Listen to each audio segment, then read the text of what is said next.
Destiny modifier Ashwini ji Agarwal आज हमारे साथ हैं। रोज़ की ही तरह आज भी हम लाइव में इनसे बातचीत करेंगे उन सब्जेक्ट्स पे जिनके बारे में हम हमेशा से क्यूरियस रहे हैं, जानना चाहते हैं, समझना चाहते हैं, लेकिन कोई सोर्स हमें समझ नहीं आता। कहाँ से कैसे विश्वास करें ये समझ नहीं आता। जैसे कि क्या वाकई में डेस्टिनी होती है, क्या वाकई में हमारी किस्मत पहले ही लिखी जाती है जन्म के समय ही? अगर हाँ, तो अब हमारे हाथ में क्या बचता है? अश्विनी जी, ये एक बड़ा कॉमन ही क्वेश्चन है जो हमारे यंगस्टर्स हमसे अक्सर पूछते हैं कि अगर मेरी किस्मत में अच्छी नौकरी, अच्छा करियर है ही नहीं तो why should I work towards it, and अगर है then again why should I work towards it. इसीलिए शायद हमारी युवा पीढ़ी एक कैजुअल अप्रोच लाइफ के लिए रखती है, क्योंकि अल्टीमेटली उन्हें ये समझ आता है अपने पेरेंट्स को देखकर, अपने बड़ों को देखकर कि उन्होंने बहुत एफर्ट किया अपनी हेल्थ ठीक रखने के लिए, लेकिन वो आज भी बीमार है। सब कुछ करने के बाद they are living a dissatisfied life. तो नेचुरली जो यंगस्टर्स हैं they have adopted a risky approach. मुझे ये रिस्की लगती है क्योंकि they are casual towards life. देखा जाएगा, सोचा जाएगा, जब रिजल्ट आएगा तब देखेंगे ना, कल की कल देखेंगे, आज की सोचना। इन कंटेक्स्ट में एक डेस्टिनी मॉडिफायर का क्या मैसेज होना चाहिए समाज के लिए? जी, पहली बात तो यह है कि ये तो मेरे ख्याल से थिंकिंग है ही नहीं कि जब रिजल्ट आएगा जब देखेंगे। एग्ज़ाम है ये बात सबको पता होती है और उसके लिए तैयारी सारे करते ही हैं। ये बात एक फैक्ट है। करते हैं कि नहीं करते? जी, तैयारी तो एग्जाम के लिए करते ही है। क्यों? अगर ये पता होता कि डेस्टिनी लिखा है यार, पता नहीं पास होऊंगा कि नहीं होऊंगा, तो मुझे क्या ज़रूरत है पढ़ने की, तो फिर तो पता ही है ना क्या रिजल्ट आएगा। तो रिजल्ट तो तुम्हें पता ही है, तो फिर तुम टेंशन किस बात की है? एब्सोल्युटली, यही अप्रोच आज हमारे यंगस्टर्स अडॉप्ट कर रहे हैं। ना तो वो पेरेंट्स को कुछ, अपनी सीनियर जनरेशन को कुछ समझते हैं, ना ही वो किसी तरह का प्रिकॉशन लेकर चलना चाहते हैं कि हम भविष्य के लिए कुछ सेव करें, भविष्य की प्लानिंग करें। They are living an abrupt life, I should say एक बिना फोकस के लाइफ हमारी युवा पीढ़ी जी रही है। ऐसा हम सभी बड़ों को लगता है। हमारे पेरेंट्स को शायद हमारे लिए लगता था, हमें अपने बच्चों के लिए लगता है। जी, एक्चुअली प्रॉब्लम ये है कि एक ना 3 शब्द आते थे दुनिया में, ब्रह्मा, विष्णु, महेश।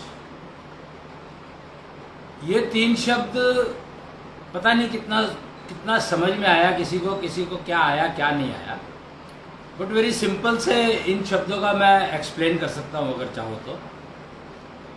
कि Brahma is BIOS, okay, you understand? Brahma is BIOS यानी you are conceived with that. Okay, समझे? जी, और विष्णु इज बूट सेक्टर जी, which cannot be change. Okay,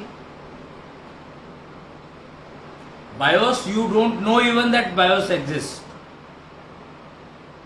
BIOS का तो तुम्हें पता ही नहीं है कुछ भी कि बायोस है भी कि नहीं है। बूट सेक्टर हो सकता है नाम ना सुनाओ, बट डेफिनेटली अभिमन्यु का एग्जांपल देखोगे तो तुम्हें बूट सेक्टर का समझ में आ जाएगा कि ओके, बूट सेक्टर नाम की कोई चीज हो सकती है। ओके, फिर महेश। महेश क्या है उसके बारे में तो ज्ञान ही नहीं है, उसका तो पता ही नहीं है कुछ भी। तो वो है energy which is going to write your future and past both. Actually the key is that you know 3 words, past, present and future. जी, ये 3 शब्द तो समझ में आते हैं। हाँ जी, Past writes future. Do you agree with this or not? या definitely हमने कल रात को पढ़ाई की थी तो फ्यूचर में रिजल्ट अच्छा आएगा। हमने Absolutely. पढ़ाई नहीं की है तो नहीं आएगा। Right. So past writes future is a fact. हाँ जी, What about present? Present also rights future. So how can both write future? यही तो हम पिछले 3 दिन से लगातार पढ़ रहे थे और आज भी पढ़ रहे हैं, तो कल को एग्जाम में हम अच्छा लिख पाएंगे। तो अगर परसों वाला जो था वो भूल गए तो दोनों सब्जेक्ट्स के लिए पढ़ना। यही हो रहा है, एग्जैक्टली यही हो रहा है कि हमें पता ही नहीं है कि हमने परसों जो पढ़ा था वो कल तक रहा भी कि नहीं रहा हमारे पास। That is the problem. Actually present write past, not future. Future, past writes future.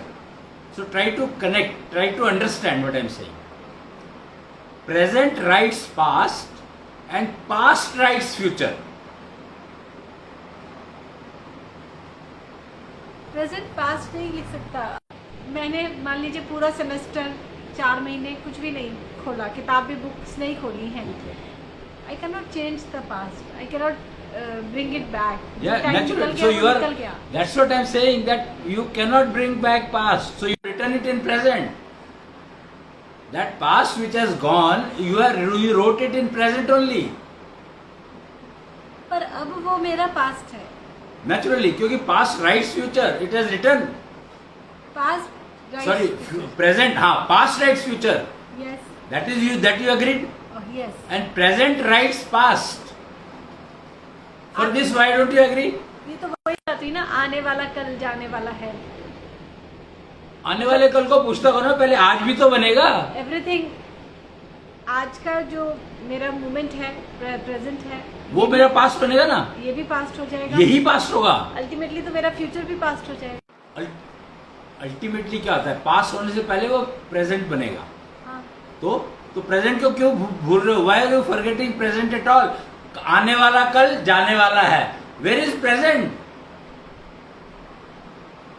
Present के बारे में तो इस सॉन्ग में कुछ कहा नहीं गया है। क्यों नहीं कहा गया है भाई? अभी तो तुमने ही तो बोला आने वाला कल जाने वाला है, बीच में क्या है? प्रेजेंट। बस तो तुम कह रहे हो प्रेजेंट के बारे में कुछ बोला नहीं गया, प्रेजेंट की बात कर रहे हो। तो मुझे ये पता है कि आज हमारे वर्तमान में इतनी शक्ति होती है कि हम अपना भविष्य जैसा चाहे वैसा बना सकते पर हैं। लिखोगे तो पास्ट में ना, क्योंकि पास्ट फ्यूचर लिख रहा है भाई। पास्ट में नहीं लिखेंगे। अरे past is writing future. Why don't you understand one thing simple, that past writes future and present right future. तो दोनों चीजें एक साथ कैसे चलेगी? इसीलिए कंफ्यूजन है आज की यंगर जनरेशन या जिस जनरेशन की तुम बात कर रहे हो। फोकस नहीं है, क्योंकि उनको पता ही नहीं है फोकस प्रेजेंट पे करना है, so that you can write your past better, which will write your future best. Good, better, best 3 है। If you right today good, your past will become better, which will write your future best. मान लीजिए मैंने past में last 2 महीने से मैंने बहुत ज़्यादा मैदा से बनी हुई चीज़ें खाई हैं। ठीक है। तो आज मेरा डाइजेशन खराब हो गया। जी, आज अगर मैं अपनी हेल्थ पे ध्यान देना यही शुरू तो प्रॉब्लम करूंगी- है ना। तो तुम आज से तुमने हेल्थ जब प्रेजेंट में थी तो तुमने पास्ट लिखा ना? नहीं, जब मैं प्रेजेंट में थी तो मैं अपना फ्यूचर खराब कर रही थी। नहीं नहीं, पास्ट लिख रही थी, वही तो मैं कह रहा हूँ ना, फ्यूचर खराब कर रही थी। What does it mean? कि जो हम आज कर रहे हैं उसका रिजल्ट हमें फ्यूचर में भुगतना पड़ता है। और वो लिख कौन रहा है? हम ही खुद लिखते हैं। नहीं, पास्ट लिख रहा है वो, क्योंकि तुमने जो लिखा है वो पास्ट हो गया। तुम क्यों नहीं समझ पा रही इतनी सिंपल सी बात? आप ये कह रहे हैं सारी एग्जाम्पल वही ले रही हो जो मैं बता रहा हूँ और समझ पा नहीं रही हो। बताओ मैं क्या करूँ? आप जो कह रहे हैं वो ये कि हम वर्तमान में जो भी कुछ कर रहे हैं ये हमारा पास्ट बन जाता है नेचुरली और हमारा पास्ट हमारा फ्यूचर लिख रहा है। फ्यूचर निर्धारित कर रहा है। That's what simple, how simple it is. Okay, तो एक जनरल सा कंसेप्ट बताया जाता है, live in present, believe in present. Why this statement is still valid?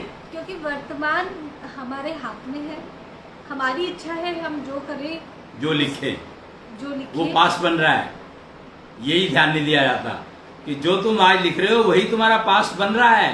जो हम लिख रहे हैं वो तो भविष्य भी बन रहा है ना। कैसे? पास्ट लिखेगा ना कि भविष्य क्या होगा उसका।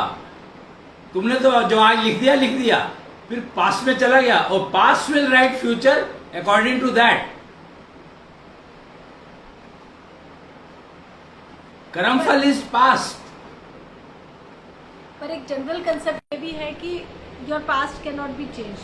So you cannot change past, but you can change future.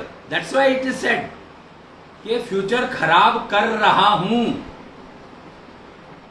वो मुझे पास्ट ने बताया कि 2 महीने पहले मैंने ये खाया था तो मेरा फ्यूचर आज खराब हो गया. इसका मतलब क्या हुआ? Past writes future. और you had written at that present, you wrote that past. मैंने एक सेइंग सुनी है that if you keep looking at your past you start killing your future. So obviously whatever you have written today has become past. तो उसको तुम देख करके करोगे क्या? इसका मतलब ये निकलता है अश्विनी जी कि आप पास्ट के बारे में ना सोचें ज्यादा. जो हो गया बीत गया सो बात हम गई. कहाँ कह रहे हैं पास्ट के बारे में सोचने को? मैंने कब कहा? तो मैंने तो कहा ही नहीं कुछ भी कि पास्ट के बारे में सोचो. हमें ये मैंने सिर्फ एक बात कही कि present writes past. Present is the father of past okay and past is the father of future. Past is the father of future. इसमें मुझे कोई डाउट नहीं है.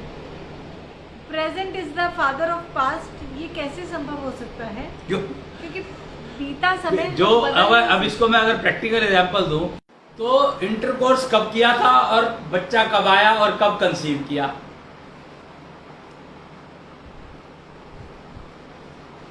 Past. Present only rights past. अच्छा, हमने अगर पास्ट में वही कि हमें सोचने की जरूरत नहीं है कि हमने क्या लिखा. वो तो लिख दिया. तो लिखते समय ध्यान रखना है कि तुम क्या लिख रहे हो. Which is going in to past and will come in future. तो यहाँ हम ये क्यों सोचे कि this is going into past? हम डायरेक्टली ये भी तो सोच सकते हैं कि ये मेरे फ्यूचर में जा रहे हैं. जो पास्ट लिखता है फ्यूचर, तो फ्यूचर में कैसे चला जाएगा? Past and present both right future. How can that is what the problem is कि तुम्हें बायोस का पता ही नहीं लगा कि बायोस होता है. See the key is that is why you could never understood even spite of the fact that IT so much spreaded, so much community, IT community is supposed to be the biggest community today, and they don't know what is BIOS. So this was the reason that they were never bothered. They didn't even wanted to know कि present writes past. उन्होंने सोचा ही नहीं कभी. इसीलिए वो सबसे ज्यादा गलती करते हैं, इसीलिए वो सबसे ज्यादा स्ट्रेस में रहते हैं, इसीलिए वो पैचिंग करते रहते हैं. Try to imagine why the life of an IT person is a mess. Simple reason that he doesn't realize that what he is writing today is going to become past. और जब कल लोग उसको use करेंगे तो it is going to become future. फिर उसमें कुछ गड़बड़ आ गई, कुछ गलती हुई तो उसमें पैचिंग करके उसको सुधारेगा. इसको इतना कॉम्प्लेक्स बनाने की जरूरत ही क्या है? हम सीधा सीधा कहें past and present rights future, बात खत्म है. फिर तो तुम्हारी जिंदगी हेल हो ही गई समझो. क्यों? नेचुरली. क्योंकि तुम सोच रहे हो कि अब जो मेरा जो कल आएगा मेरे को, तो वो मैंने अब लिखा है या पहले लिखा था? पता नहीं. तो that's what is going to cause problem. तो that exactly have ruined your present. Okay. तो अब अगर मैं मान लीजिए हम ये सोचने लगे my present is writing my past. हाँ. And I know what deeds I have done in my past. मैंने पास्ट में क्या क्या किया है. मेरे को उससे तो मतलब ही नहीं है ना. 3 महीने तो मैंने स्टडी की नहीं है. अरे 2 दिन बचे हैं. एक बात कहूँ, उससे मतलब ही नहीं रहा ना. If you understand this statement that past writes future and present writes past, तो तुम्हारी जो समस्या है सारी खत्म हो गई. कैसे? क्योंकि प्रेजेंट में फिर तुम वही लिखोगे जो तुम चाहते हो फ्यूचर में आए मेरे पास. पर फ्यूचर में जरूरी नहीं है कि वही है जो हम लिख रहे हैं अभी. तुम क्या लिख रहे हो ये पता है तुम्हें? तुम कर्म लिख रहे हो, कर्म फल नहीं लिख रहे हो. Mind it. तुम्हें पता ही नहीं है कि तुम जो कर्म कर रहे हो उसका फल क्या आएगा. हाँ. तो पहले ये तो पता कर लो कि तुम पढ़ रहे हो आज जो उसका फल क्या आएगा कल. वो तो तुमने सोचा नहीं, पढ़ने लग गए. मतलब imagine you are giving exam for nothing. For what? जो भी पढ़ा तुमने स्कूल में कॉलेज में कभी काम ही नहीं आया. तो इसलिए पढ़ा, इतने सारे साल बर्बाद कर दिए. That is what I am trying to say. Our education system is conveying that what you are reading, what you are studying today is going to be of no use to you tomorrow. It is saying clearly, it is saying, क्योंकि history है, history किसने क्या लिख दी और तुम्हें क्या पढ़ा दी तुम्हें पता ही नहीं है, तो तुम हिस्ट्री में तुम्हें पता ही लगेगा कि हिस्ट्री क्या थी actual, you will never come to know, because past, digging past is a wastage of time, wastage of resources. That is why we have been told, हमें ये सिखाया जाता है कि पास्ट के बारे में आप ना सोचें, ना आप इसके बारे में बॉदर करें, जो लिखा गया है वो आएगा ही आएगा फ्यूचर में, यू कैनॉट चेंज। फिर तुम हिस्ट्री की बात करते क्यों? You always talking about history only, all doctors are asking your history, आज ये प्रॉब्लम आए तो हिस्ट्री बताओ अपनी, everybody is talking about history. Naturally ना, आपने 3 महीने पिछले क्या किया था उसी से तो डिफाइन होगा कि आज आपको क्या मिलेगा। जरूरी तो नहीं है 3 महीने वाला 6 महीने बाद ही मिल सकता है, it is not defined, because present में तुमने क्या किया उसका फल कब मिलेगा ये तुम थोड़ी डिफाइन कर रहे हो यार, कमाल है ये तो, तुम्हें इतनी बात समझ में आ नहीं रही है कि प्रेजेंट में जो कर रहे हो वो तुम्हारे को फ्यूचर में कब मिलेगा ये तुम्हें नहीं पता है, इसीलिए you are writing past, and past will decide कि ये इसका कर्मफल कब मिलेगा फ्यूचर में। इसका मतलब ये हुआ कि हम प्रेजेंट में आज एफर्ट कर रहे हैं, तो we should not expect the result in future, क्योंकि पास्ट का एक बॉक्स है, उसमें पहले भी हमने बहुत सारा कुछ लिखा है और अब भी हम कुछ डाल रहे हैं, उसमें से क्या निकल के कब आ जाएगा फ्यूचर में we don't know, you will never know, and there is no point knowing also. Again, what I am saying is, why this destiny modifier the word has come? क्योंकि जो हमारी डेस्टिनी डिफाइन होती है वो mostly हमारे past की वजह से ही होती है। Exactly, और वो लिखी हुई है, वो लिखी जा चुकी, तो वो लिखी हुई जो चीजें वो तो तुम पढ़ सकते हो ना, उसमें तो कोई आर्ग्यूमेंट है ही नहीं, वो हमने पढ़ ली, लेकिन हम उसको बदल नहीं सकते, we have only one choice left कि चुपचाप उसको एक्सेप्ट करें और भुगत लें। क्यों मॉडिफाई कर सकते हो ना। अब आपने ये सॉल्यूशन दिया है मार्केट में कि मॉडिफिकेशन इज पॉसिबल, तो why to suffer when you can get your destiny modified, right. Okay, तो अब जब डेस्टिनी मॉडिफाई करने चले तो आपने ये बताया कि हमने कुछ प्रोसीजर्स को फॉलो किया, तो उसका जो टाइम था, जो खराब एक्टिविटी आने का था, वो चेंज हो गया, वो एडजस्ट हो गया। टाइम नहीं चेंज हो गया, sorry again you are taken wrong, time नहीं एडजस्ट हुआ है, वो जो डैमेज आना था वो कम हो गया, उसकी पेन्स कम हो गई, या अगर एंजॉयमेंट थी तो वो बढ़ गई, एनहांस हो गई, समहाउ किसी भी तरीके से वो पेन कम हो गया या एंजॉयमेंट बढ़ गई। तो जिस मोमेंट एक पर्सन आपके पास आया कि मुझे अपनी डेस्टिनी मॉडिफाई करानी जी, उसने ये समझा कि मेरे पास्ट में कर्म ऐसे रहे हैं, उसने अपनी डेस्टिनी से ये समझा कि मुझे ये डिस्टरबेंस आनी है, ये तो मैं कमा चुका जी जी, अब वो नेचुरली नहीं चाहता कि मेरे को ये पेन झेलना पड़े जी, तो वो आपके पास आया कि मुझे मॉडिफाई करनी है, तो आप ये कहेंगे कि ठीक है तुमने जो किया किया, भूल जाओ उसे, अब तुम अपने आज पे ध्यान दो, एफर्ट करो, मैं जो बता रहा हूँ वो चुपचाप करते रहो, सिंसियरली करो, तो ये जो पेन तुम्हारी डेस्टिनी में लिखा जा चुका है 2 साल बाद आने के लिए, ये तुम्हारे लिए इतना कष्टदायी नहीं रहेगा। करेक्ट। तो that person is now using his present to correct his future, इसमें पास्ट कहीं नहीं है। डेस्टिनी रीडर, पास्ट तो मेरे को इंटरेस्ट नहीं है ना, मेरे को तो पास्ट में इंटरेस्ट ही नहीं है, I am a destiny modifier not a destiny reader.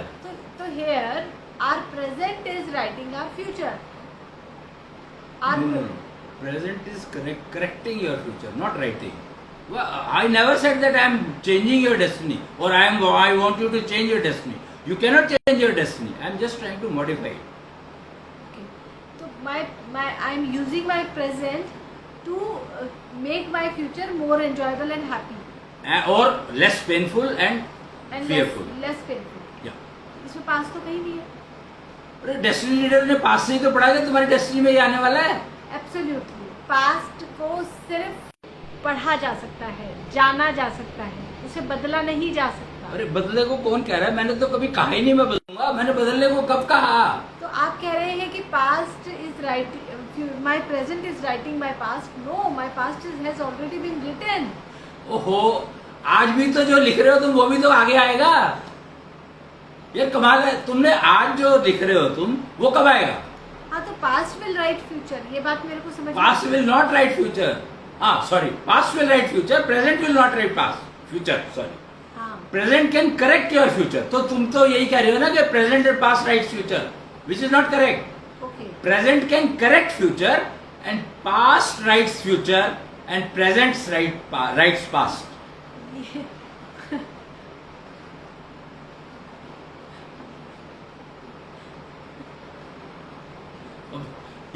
ये तो अब you are a destiny reader, so why are you creeping? What is wrong in it? I am just wondering that why are you insisting that present right is past? ये वाला formula हमें क्यों समझने की जरूरत है? प्रेजेंट इसलिए कि प्रेजेंट में अगर तुम ये बात समझ लोगे तो then you will not waste time on correcting the past, you will invest time in correcting the future. Present can correct your future and past is writing future.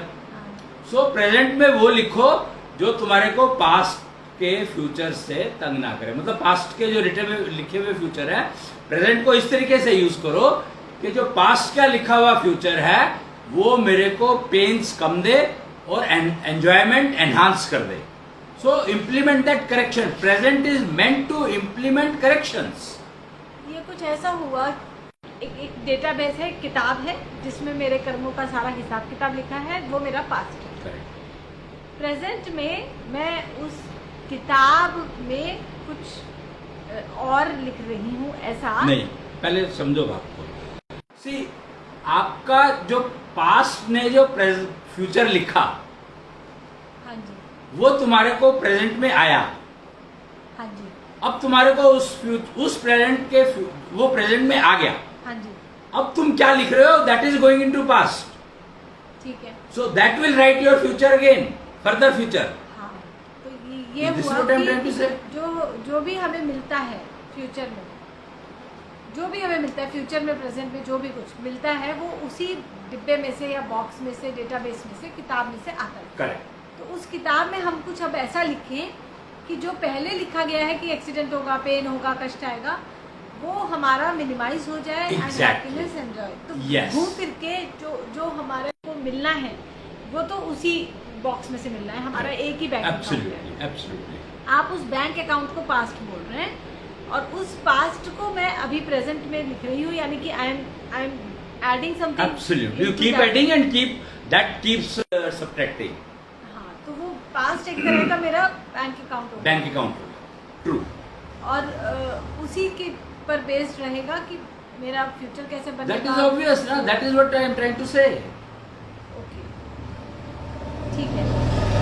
तो अश्विनी जी, एक और क्वेश्चन यहाँ पे उठता है जी। कि past definitely affects our present a lot. इसमें मैं mentally it gives you, present is given by past only. नहीं, एक तो ये हो गया कि कैसे लोग हमारे आसपास हैं या कैसे हालात हमें मिलेंगे, कैसी किस्मत हमारी रहेगी, ये सब कुछ हमारे पास्ट पे डिपेंड करता है। मैं दूसरी चीज़ बोल रही हूँ कि जो साइकोलॉजिकल इम्पैक्ट हम पर पड़ता है हमारे पास्ट का। साइकोलॉजी क्या होता है? साइकोलॉजी इज जो हमारी थिंकिंग पर एक चेंज आता है, जो हमारी मेंटालिटी पर, हमारे कॉन्फिडेंस लेवल पर। जैसे कहते हैं कि बचपन में अगर आपको ज़्यादा अब्यूज़ किया गया या पेरेंटिंग ठीक नहीं हुई तो आपकी पर्सनालिटी पे इसका इफेक्ट सारी उम्र रहने वाला है, जिस चीज़ को हम पास्ट लाइफ रिग्रेशन जैसी थेरेपीज के थ्रू हील करने की कोशिश करते हैं। तो क्या इस तरह की चीज़ें भी हम फ्यूचर प्रेजेंट को यूज़ करके करेक्ट कर सकते हैं? Boot sector, that is what I am trying to say, that if you understand BIOS, boot sector and further life, तो तुम्हें समझ में आ जाएगा कि BIOS cannot be corrected. Okay, Boot sector, yes you can correct. The past life regression is nothing but correcting boot sector. जो parenting ठीक नहीं हुई तो उसको ठीक करना है, तो parenting is responsible for writing boot sector. BIOS can never be corrected? BIOS, I don't know what to say. As you feel like. It's very expensive, so I wouldn't like to say that. मतलब, okay, I'm an expert of BIOS, so I know what BIOS is, but I wouldn't like to correct it actually. It can be corrected, yes. It can be corrected, but it's very expensive to get it corrected. So practically we should assume that it's not correct. But it will be better that you don't try to correct that BIOS. You can correct it. Because bios correction helps you achieving mukti and moksha. Those two paths which are defined are actually correction in bios.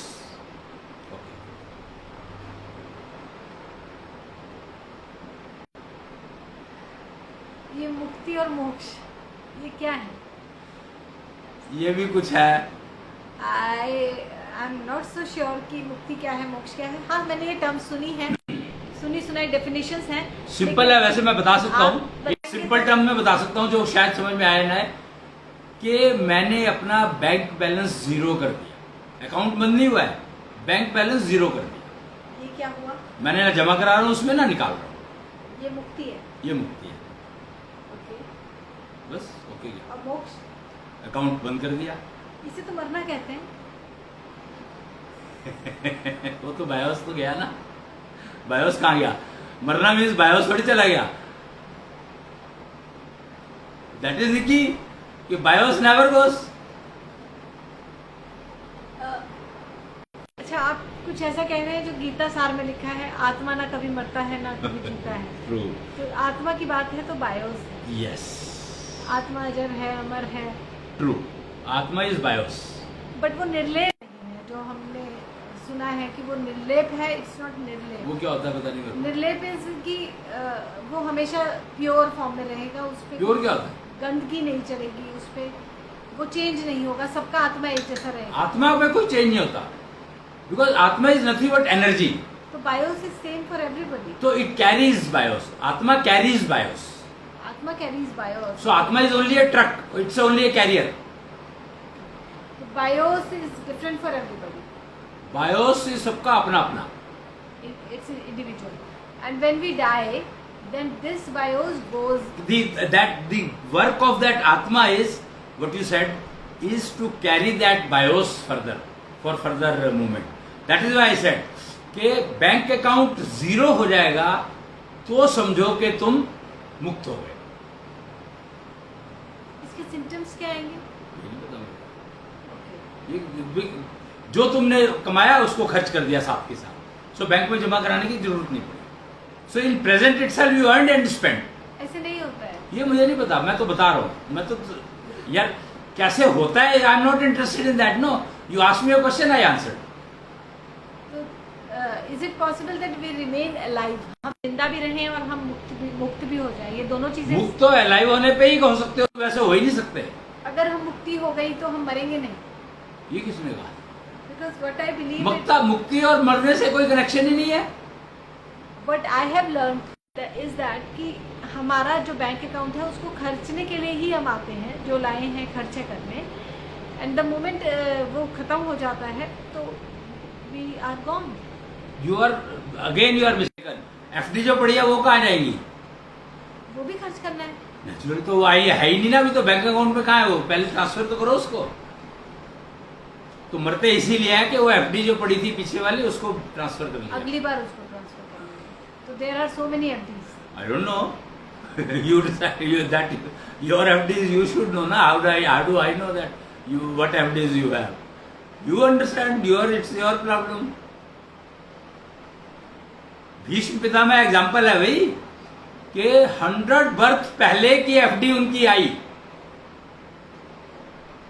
तो ये सारे example तो already available है, इसमें कोई नई बात तो मैं बता ही नहीं रहा हूँ। भीष्म पितामह का एग्जाम्पल से मुझे ये समझ में आता है कि उनका बैंक अकाउंट अभी खाली नहीं हुआ था। नहीं, बैंक अकाउंट खाली हो गया था। नहीं हुआ था ना? हो गया था ना, एफडी रह गई। FD is not into bank account ना, that is what, it's a different transaction all together. You have to shift from FD, you have to shift to your bank account and then you can spend. पर उन्होंने shift नहीं की तो भी उनकी वो FD उनके अकाउंट में आ गई और एग्जीक्यूट हो तो गई। टाइम तो एक्सपायर नहीं होती क्या? एफडी जब पूरा हो गया तो एफडी का टाइम पूरा हो गया तो हो गया।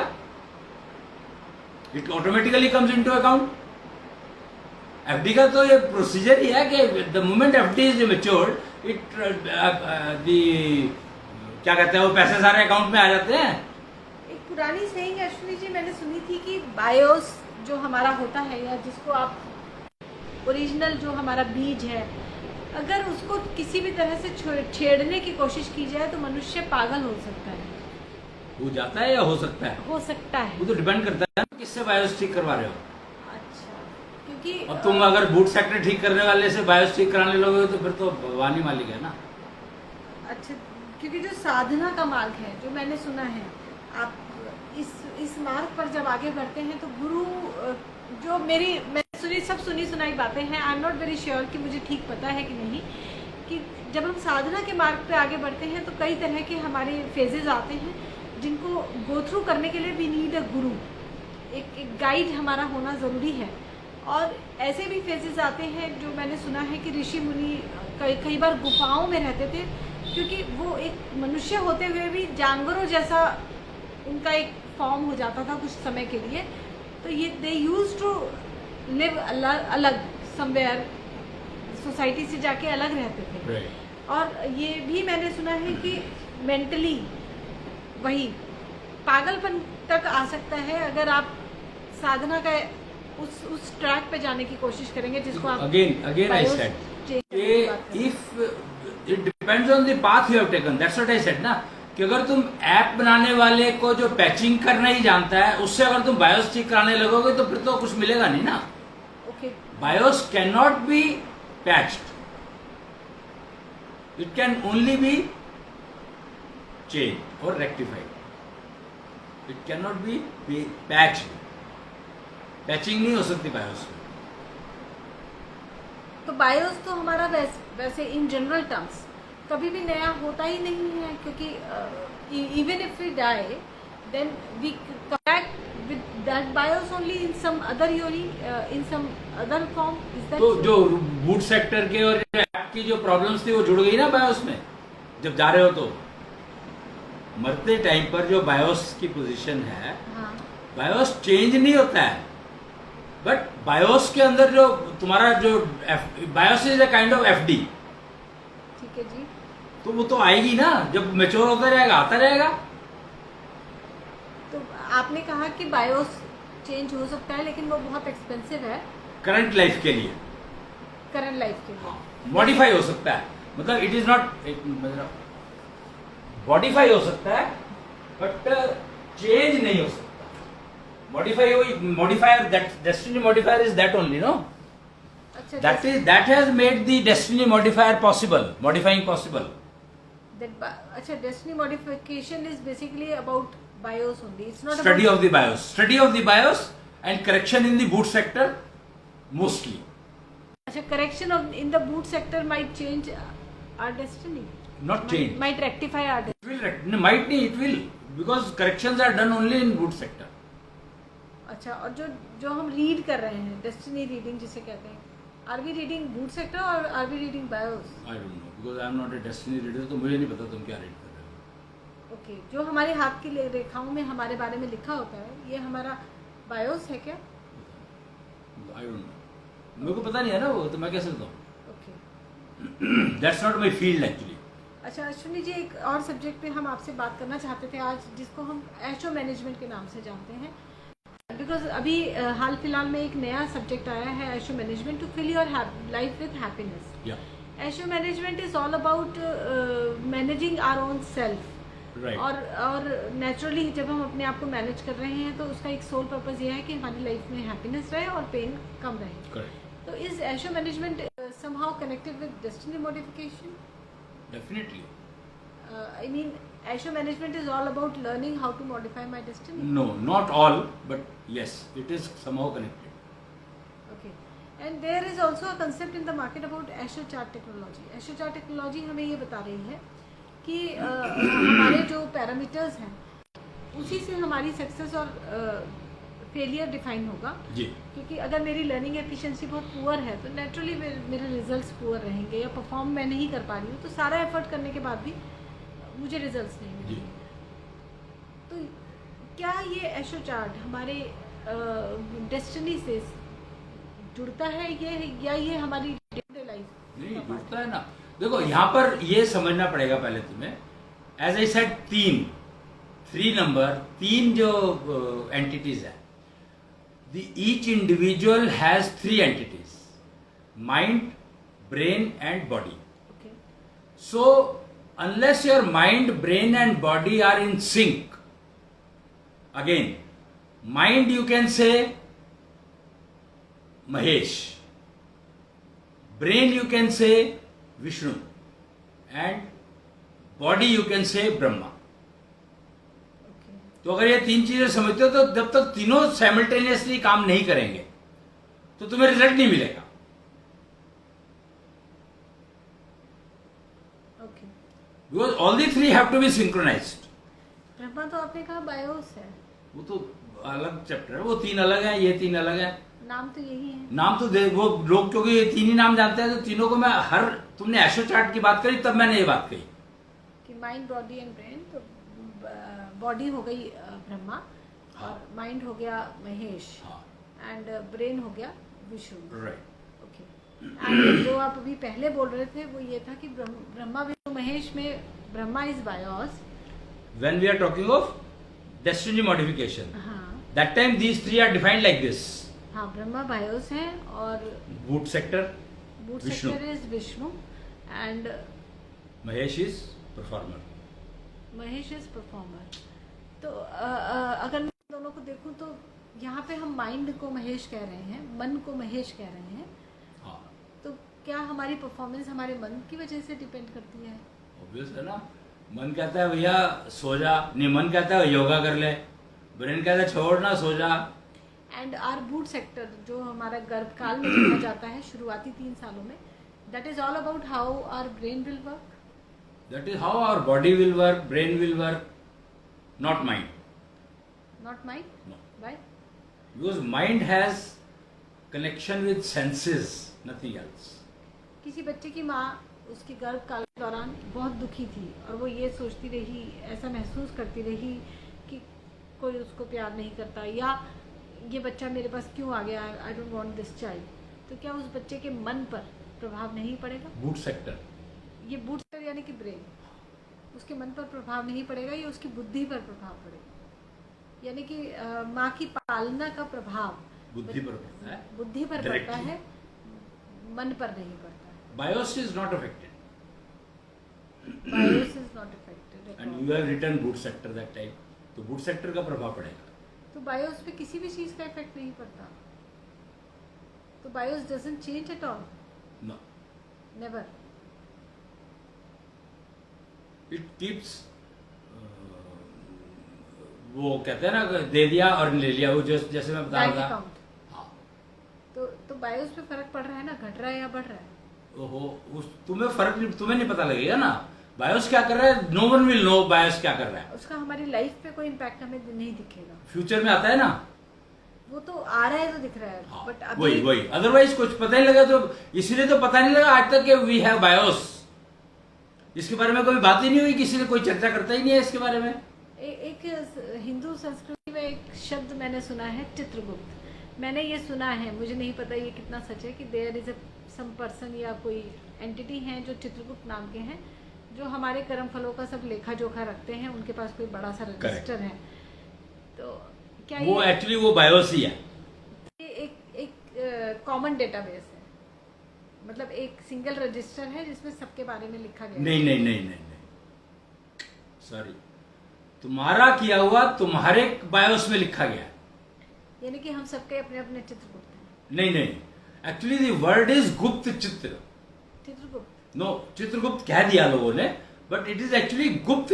या चित्रगुप्त को समझना तो उसके एंगल से भी बता सकता हूं. इट इज द चित्र विच इज केप्ट गुप्त. तो ये जो चित्र है ये मेरे बैंक अकाउंट की समरी है. ये जो चित्र है ये नहीं, समरी नहीं है, ये हर कर्म का फल है which is getting return into BIOS. Okay. और ये सबका इंडिविजुअल है, ऐसा नहीं है कि कोई एक एंटिटी बैठ के इसको गवर्न कर रही है. अब नहीं, यहाँ वो पे- कर रही होगी तो उससे फर्क नहीं पड़ता ना. तुम्हारा चित्रगुप्त तुम्हारे पास है, मैं तो ये कह रहा हूं. and it's completely in our control only. Nobody can change it, nobody can handle it, nobody can क्योंकि अब दूसरा क्वेश्चन यहाँ पे मैं वापस से हिंदू संस्कृति की तरफ जा रही हूँ, क्योंकि नॉर्मल हिंदू ठीक है. परिवार में ही मेरा जन्म हाँ, हुआ ठीक है. कि दूसरा हम ये मानते हैं कि जो हमने पाप किए हैं, पाप is some kind of bad कर्मफल are there in my bank account.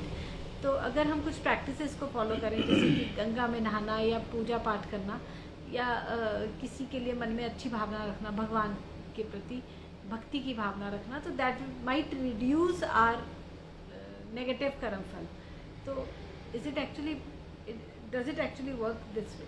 Again, it doesn't reduce the karamphals or that bad debts which you have. It is that, okay, the pain will be less. They are again, it's a kind of modification of destiny only. तो ये जो हमें सिखाया जाता है बचपन से ही, parents कहते हैं, और एक बड़ा कॉमन सा फेथ है कि गंगा में नहाने से हमारे पाप धुलते हैं, तो कहीं ना कहीं इसमें कुछ फैक्ट्स हैं। वो इसलिए क्योंकि गंगा में नहाने से क्या धुलता है ये तो समझो। पाप, वो पाप जो तुम्हारे शरीर तक आ चुके हैं, फिजिकल बॉडी तक आ चुके हैं, उनमें से कुछ धुल सकते हैं जो तुम्हारी स्किन पर है। हो सकता है कि उसके साथ कोई मंत्र दिया हो।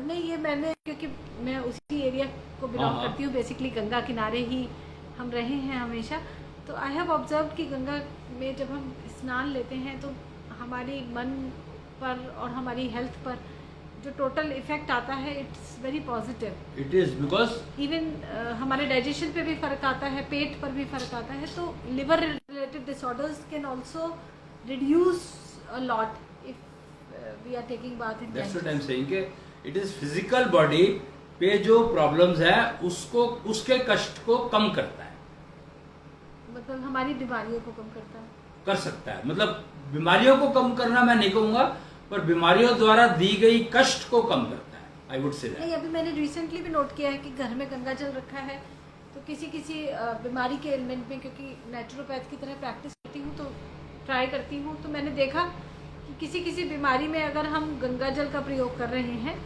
तो हमें अच्छे रिजल्ट्स मिल रहे हैं। तो शायद इसीलिए कहा गया कि गंगा का पानी पाप होता है। ठीक है, मतलब that's what I'm trying to say, that may be another way of modification of destiny, that's it. अच्छा, तो these are only small measures of destiny modification। और तो घूम फिर के अपने बायोस को हम चेंज भी करते हैं, हम मतलब वो ऑटोमेटिकली हो जाता है। बायोस का जो प्रोसीजर है सारा, दैट इज ऑल ऑटोमेटिक। और जो आप कह रहे हैं कि प्रेजेंट राइट्स पास्ट, तो basically present rights BIOS, is that so? You can say that. Okay, तो अब अश्विनी जी, सीधा सवाल ये बनता है कि एज अ डेस्टिनी मॉडिफिकेशन हम आज की यूथ कम्युनिटी को खास तौर से एड्रेस करते हैं, जो वर्किंग कम्युनिटी है, जो 25 से 55 का एज ग्रुप है, they are actually having a very bad life हर एंड पे। तो ऐसे लोगों को अब आप क्या सजेस्ट करते हैं, क्योंकि उनका बूट सेक्टर लिखा जा चुका है, अपनी लाइफ में, लाइफस्टाइल में बहुत ज़्यादा चेंजेस करना उनके लिए पॉसिबल नहीं है, पर नेचुरली वो अपनी डेस्टिनी को मॉडिफाई कराना चाहते हैं, बच्चे भी ऑलरेडी बड़े हो चुके हैं उनके, तो अब वो करें तो करें। They should migrate to Asho chart based living, that's it. मतलब अपने एशो चार्ट को मेंटेन करना शुरू करें। पहले समझे वो क्या कह रहा है, फिर उसमें जो जो डेफिशिएंसीज है उसको, प्रोसीजर्स को समझे और उसको यूज करें, और उस चार्ट को थ्रेशोल्ड लेवल तक लेकर जाए। उससे क्या होगा, उससे क्या फर्क है? ये तो तुम बताओगे क्या हुआ। वो परेशान इसलिए है कि उनके बच्चे उनकी नहीं सुनते, वो परेशान इसलिए है कि उनका शरीर बीमार है। उन्होंने उसका गलत वो लिखा ना, बायोसेक्टर, अपने बच्चों का बायोसेक्टर गलत लिखा, तुम्हें तंग करेगा। अगर तुम्हारा बायोसेक्टर गलत लिखा हुआ है वो तुम्हें तंग करेगा। और तुमने अगर क्या कहते हैं उसको, समझा ही नहीं अगर अपनी डेस्टिनी को, तो मॉडिफाई कराओगे नहीं तो कष्ट तो रहेगा ही ना। तो डेस्टिनी को समझना, बूट सेक्टर बच्चों का ठीक लिखना, और अपना बूट सेक्टर में जो डिफेक्ट है उसको समझना और उनको हैंडल करने का तरीका सीखना। ये तो करना ही पड़ेगा, चाहे तुम्हारे पास टाइम है नहीं है, जी रहे हो मर रहे हो, नो चॉइस ऑन दैट। बच्चों का बूट सेक्टर तो एक एज तक लिखा जाता है, समझ में जब आता है कि कुछ कहीं तो कुछ गड़बड़ हो गई, जैसे कि 45-50 की एज में हमारे पेरेंट्स ने हमारा बूट सेक्टर गलत लिखा, इस वजह से आज पेरेंट्स बीमार हैं, तो उनको संभालना भी हमारी जिम्मेदारी है। हमने अपने बच्चों का बूट सेक्टर गलत लिखा तो हमारे बच्चे भी कहीं ना कहीं डिस्टर्ब्ड हैं, उनको संभालना भी हमारी जिम्मेदारी है। हमारी हेल्थ डिस्टर्ब हो चुकी है पूरी तरह से, उसको संभालना भी हमारी जिम्मेदारी है। हमें फाइनेंसेस भी देखने हैं क्योंकि सारी जिम्मेदारियां हैं। हमें करियर भी संभालना है क्योंकि already we are into some kind of responsible position. You want to cake and eat it too. अब ये सब कुछ हमारी जनरेशन पे, हमारे एज ग्रुप पे है। तो वो सब कुछ आसान है हैंडल करना, कोई प्रॉब्लम नहीं है, हो सकता है, provided you are willing to. And don't be greedy, कि ऐसा ना हो कि मैं पैसे तो भी नहीं खर्चूं और मेरा ठीक भी हो जाए, फिर मैं मर भी जाऊं, मैं मरूं भी ना। That's not going to happen. You have to spend time, you have to spend money, you have to spend maybe everything if you want happiness. If you don't want happiness तो keep living, who cares. थोड़ी ले लो, मैंने कहा पूरी happiness लो, just start having it, then happiness will tell you whether I want more or not. See what I am saying is just try it. जो आपने कहा कि स्पेंड करना पड़ेगा, क्या टाइम एंड मनी, वो और क्या करोगे, उसके अलावा है क्या तुम्हारे पास? ओके, तो टाइम लगाना पड़ेगा एंड पैसा लगाना पड़ेगा, तो वी कैन, और करना भी पड़ेगा, प्रोसीजर्स करने पड़ेंगे, एग्जैक्ट प्रोसीजर एग्जैक्टली करने पड़ेंगे, exact procedure exactly to be done. Absolute terms and no relativity. Ashwini ji, यहाँ डेस्टिनी मॉडिफिकेशन को अगर मैं हिस्ट्री के टर्म्स में समझती हूँ तो मुझे ऐसा लगता है अगेन कि डेस्टिनी मॉडिफिकेशन को पता नहीं ये कितनी संभव है, क्योंकि जैसे कृष्ण वो पृथ्वी पर आए थे छल का नाश करने के लिए, जो मैं जितनी मेरी समझ है, तो मैंने ये समझा कि जो हालात बनते चले गए, उन्होंने हमेशा छल करने वाले लोगों को मारा और अल्टीमेटली एक ऐसी सिचुएशन उनके सामने आके खड़ी हुई कि महाभारत अब होकर ही रहेगी। तो इसीलिए मेरा हमेशा विश्वास रहा। जैसे कर्ण है, कर्ण का बहुत इम्पोर्टेंट रोल था महाभारत में, और वो इसलिए बना क्योंकि उनकी माँ ने उन्हें जन्म के समय डिस्कार्ड कर दिया था। अगर वो ना करती तो कर्ण कभी भी पांडवों के अगेंस्ट खड़े नहीं होते, दुर्योधन के साथ तो कभी भी खड़े ना होते। पर हो सकता है कि फिर पांडव आते ही नहीं। हाँ, ये हो सकता है कि पांडव तो महाभारत होने का सवाल ही खत्म हो गया ना। महाभारत होती ही नहीं। करेक्ट। लेकिन कृष्ण आ चुके थे तब तक, तो कृष्ण के आने का पर्पस तो पूरा होना ही था, यानी कि डेस्टिनी लिखी जा चुकी थी नॉट कि महाभारत तो की, होगी। नॉट महाभारत की। Krishna always wanted to avoid Mahabharata. Means अगर ये जस्ट मेरा एग्जम्पशन है कि अगर कुंती ने कर्ण को डिस्कार्ड ना किया होता तो क्या आप कह रहे हैं कि कृष्ण के आने का पर्पस पूर्ण हो गया होता बिना महाभारत के? हाँ, डेफिनेटली। एक्चुअली यहाँ पर एक बहुत इंपॉर्टेंट बात समझने वाली है कि महाभारत का बीज तो अम्बा ने बोया। Amba only wanted Bhishma to be killed, तो उसको सिर्फ भीष्म से तकलीफ थी, बाकी किसी से नहीं। एग्जैक्टली। तो वो अगर कर्ण ना होता तो वो भीम को मार देती, काम खत्म, महाभारत नहीं होती। मैं ये कह रहा हूं, बीज डाला कर्ण ने, अम्बा ने, और उसको फलीभूत किया कुंती ने, कर्ण को डिस्कार्ड करके। मैं ये कह रहा हूं। और उसको पानी दिया द्रौपदी ने, अंधे का भी बेटा बाकी अंधा जो भी नहीं। उसने- फिर तो बाकी सबने उसको नर्चर किया उस पौधे को। ओके, ऐसे ही एक और हिस्ट्री में एग्जाम्पल आता है हमारे सामने कि पार्वती या सती, मुझे नहीं पता उनका नाम क्या था उस समय, वो हवन कुंड में कूद गई थी जी। एंड उसके बाद अगेन मुझे लगता है कि ये होना ही था, इसे ऐसे ही लिखा गया था, इसलिए ये ऐसा हुआ। किसने लिखा? भगवान, He is that किसने लिखा? भगवान जी। नहीं, past writes future by the person. नहीं, क्योंकि जब उनका शव बन गया पार्वती जी का, तो अब उस शव को लेकर शंकर पहली बात तो आप ये देखो, सोच कर देखो कि जो आग में कूद गया तो उसका बचा क्या? ये आधी अधूरी जानकारी से काम नहीं चलेगा ना। अब मुझे ये नहीं पता कि उनका शव कहाँ से अब आया। तुम्हें आधी 90% चीजें तुम्हें पता नहीं है और तुम पूछ क्या रही हो, ये तुम्हें पता है क्या?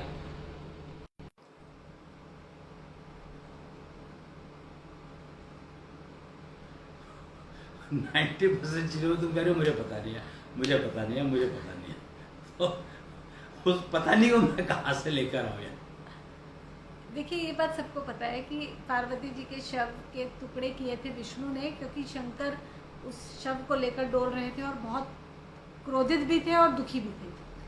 और अब सृष्टि को उनके क्रोध से बचाने के लिए विष्णु ने ये स्टेप लिया कि उस शव के टुकड़े करते गए, और जहाँ जहाँ वो टुकड़े गिरे वहाँ वहाँ शक्तिपीठ की स्थापना हो गई।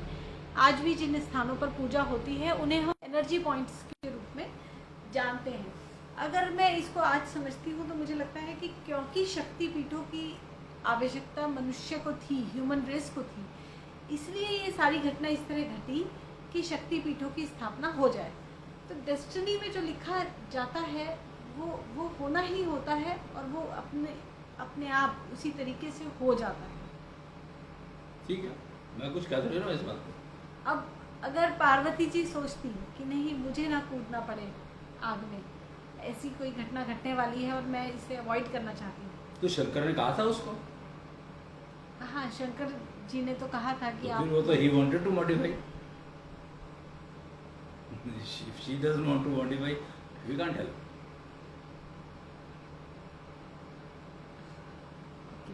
जी। तो यानी कि अब बात इतनी ही है कि इच्छा क्या है किसकी, कौन डेस्टिनी को मॉडिफाई करना चाहता है और कौन नहीं True. करना चाहता है। Exactly. डेस्टिनी तो अपना काम कर ही रही है, करेगी ही करेगी।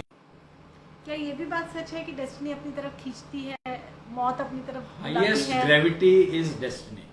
Destiny has highest gravity. अच्छा, Yes. क्या ये भी बात सच है कि इसीलिए तो डेस्टिनी बदलना नहीं, हम बदलने की कोशिश करते ही नहीं। We just try to modify. कि उसका पुल जो है वो थोड़ा कम हो जाए। अच्छा, जी। पर क्या ये पॉसिबल है कि हम डेस्टिनी के पुल को रिजेक्ट कर पाएं कि नहीं, हम नहीं खींच रहे, तो अल्टीमेटली तो हम उसी डायरेक्शन में खींचेंगे जो हमारी डेस्टिनी है। करेक्ट। अच्छा, कष्ट कम होगा। अच्छा, तो अगर मॉडिफाई कर रहे हो तो एक बार ना, अगर मैग्नेट है स्ट्रॉन्ग करते जाओगे तो जो चीज दूर रखी है वो धीरे धीरे खींचती चली जाएगी। If you try to understand कि इट्स ए स्ट्रॉन्ग मैग्नेट की स्ट्रेंथ बढ़ाते जाओ तो डिस्टेंस बिकम्स इमटेरियल। हाँ जी, है ना, दैट्स इट। मैग्नेट क्या है यहाँ पे? डेस्टिनी। डेस्टिनी। तो डेस्टिनी बहुत स्ट्रांग है तो हम ऑटोमेटिकली उसकी तरफ खींचते हैं, ये बात मुझे पता है। अब डेस्टिनी की तरफ तो हम खींचेंगे ही, दैट इज़ हाउ ये डिज़ाइन बना ही ऐसा है सारा। अब यहाँ डेस्टिनी मॉडिफिकेशन कराया, उसके बाद भी डेस्टिनी तो अपनी तरफ खींचेगी। करेक्ट, पर तुम्हारे पास क्वेश्चन लग गया। अच्छा, destiny modification is a question. Shield, या तो हम उस शील्ड के साथ वहाँ डेस्टिनी तक पहुँचते हैं, तो हमें चोट कम लगेगी। चोट कम लगती है। जैसे वो कार में एक्सीडेंट हुआ और वो बैलून निकल के आ गया तो तुम्हारे को बचा लिया उसने, और बचाया हमारा ये पता नहीं, पर बचा लिया उसने। तो चोट ऑलमोस्ट नियर टू जीरो हो जाए, ये भी संभव है। वो डिपेंड करेगा, हाँ पॉसिबल है। नियर टू जीरो भी यस यस पॉसिबल है। पॉसिबल है। एक और सब्जेक्ट यहाँ पे आपसे डिस्कस करने की हुई, हमारे पास थोड़ा सा समय बचा है। अच्छा चलो, अ, ओके। आपको लेट हो रहा है तो चलो कोई बात नहीं। बस एक और लास्ट पॉइंट, क्योंकि मैंने ये कहीं सुना था कि हमारे पितर हमारी रक्षा करते हैं। एक ऐसा एजम्पशन परिवारों में मैंने देखा है कि हमारे जो कुल देवता हैं या हमारे जो पितर हैं, हमारे जो फोर फादर्स हैं, पूर्वज हैं, वो हमारी रक्षा करते हैं। अभी हाल फिलहाल में मैंने एक लेडी से ये बात सुनी कि मेरे भाइयों का एक्सीडेंट हुआ तो भी वो बच गए बाल बाल, क्योंकि हमारे पितर हमारी रक्षा करते हैं। लेकिन मेरा एक भतीजे का एक्सीडेंट हुआ, वो मर गया, क्योंकि पहले पितर रक्षा करते थे, अब नहीं करते हैं। क्या इस तरह की थ्योरीज में कुछ दम है? क्या हमें इनके देखो ऊपर, यहाँ पर ना मैं ये कहूंगा कि एवरीबडी वांट्स ए क्वेश्चन। अच्छा, कुछ लोगों ने पितर के को नाम, क्वेश्चन बना रही, बस बात दैट्स इट। अच्छा, वो उनका अपना एक क्वेश्चन बनाने का तरीका है। कोशिश कर रही है भाई, जो अगर बच गए तो क्वेश्चन, कोई किसी उस क्वेश्चन को कुछ नाम दे दिया। उसके भी कुछ प्रोसीजर्स हैं, पितरों वाले क्वेश्चन के भी कुछ प्रोसीजर्स सेट होते हैं। वो मुझे पता नहीं हाँ, है। मुझे पता है जी। उसके भी प्रोसीजर्स सेट होते हैं कि पितरों के लिए ये करना है, पितर नाराज ना हो जाए, we have to take care. तो that is only they are trying to कि ये क्वेश्चन काम कर जाए। एंड एक और चीज़ मैंने यहाँ पे सुनी है औरतों से खास तौर से कि पितर नाराज़ हो गए ना तो वो नुकसान कर देंगे। मतलब यहाँ पे एक तो ये है एजम्पशन कि वो मुझे प्रोटेक्ट करेंगे, दूसरा ये डर भी है कि अगर मैं उनके लिए नहीं करूँगी तो वो मेरा नुकसान कर देंगे, मेरे बच्चे को मार देंगे या मेरे घर का नुकसान कर देंगे। क्या किसी भी एंटिटी में इतनी शक्ति होती है कि वो हमारा नुकसान करता है? अरे मर्डर होते नहीं है क्या? तो इतना डर डर के जीना कि पितर ये हमारा तो देखो, इसमें मैं क्या कह सकता हूँ? इसमें मैं तो कुछ नहीं कह सकता ना। I can, if you want, I can make you build your question, that is तो ऑल। हम उनसे भी अपनी रक्षा कर सकते Oh हैं yes, जिनसे हमें लगता है कि definitely. अच्छा Any entity doesn't matter. अच्छा ये क्वेश्चन मतलब ये भी एक तरह के हमारे डेस्टिनी का ही हिस्सा होते हैं कि बार बार हमको हमारे पितर परेशान कर रहे हैं। Suppose Correct. पितृदोष नाम की भी एक बिल्कुल। समस्या है, बिल्कुल। तो ये डेस्टिनी मॉडिफिकेशन से इसके अगेंस्ट भी हम क्वेश्चन बना सकते हैं। True. तो अश्विनी जी मुझे लग रहा है कि बहुत डिस्कशन आज आपसे हुआ है और it's a very comprehensive topic, जी। और इस सब्जेक्ट पे आपसे बातचीत करते रहेंगे। बहुत बहुत धन्यवाद आपका हमारे साथ शुक्रायु भगवान की जय। जय कृष्ण।